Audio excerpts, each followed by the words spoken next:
Passwörter, Bankinformationen, Geburtsdaten, Telefonnummern und selbst ganze Identitäten. Das ist die heiße Ware, auf die Cyberkriminelle abgesehen haben. Und Cyberkriminalität ist längst nicht mehr das Werk einiger weniger, sondern ein weltweit boomendes Business. Die Symantec Black Market Exhibition zeigt, was auf dem Schwarzmarkt weltweit gehandelt wird und macht auf die Gefahren aufmerksam.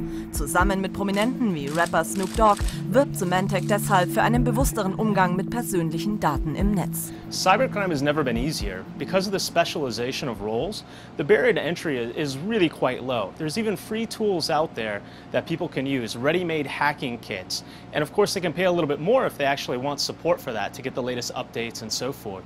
So how professional the criminal underground has become online has really made it quite easy for people of all different types of skills and very little technical proficiency in order to work there. Was wird auf dem Internet-Schwarzmarkt gehandelt? The type of information that's traded on the black market is things like credit cards.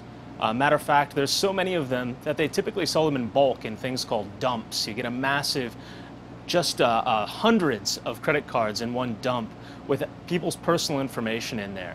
Their mother's maiden name, their social security number, a government-issued ID, all sorts of information. In addition, their identities. Full identities are sold, and bank accounts, oftentimes for a couple percentage of the available balance of the bank account. Welche Konsequenzen kann Cyberkriminalität für die User haben? If you find that you're a victim of cybercrime, probably the best case scenario is that you're just going to lose a little time. You're going to have to swap out a credit card. You're going to have to make a few changes and so forth. The worst case scenario is that you lose a lot of time and a lot of money, or you have to go through and repair your identity, which sometimes takes years.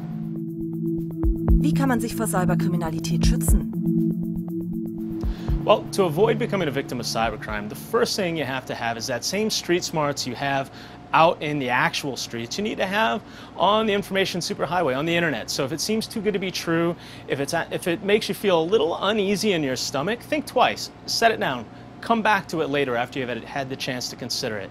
Have some good security software, keep it up to date of course. Keep your operating system, whether it's Windows, whether it's Macintosh, up to date with all the latest patches. And I think those are the top 3 things I'd mention.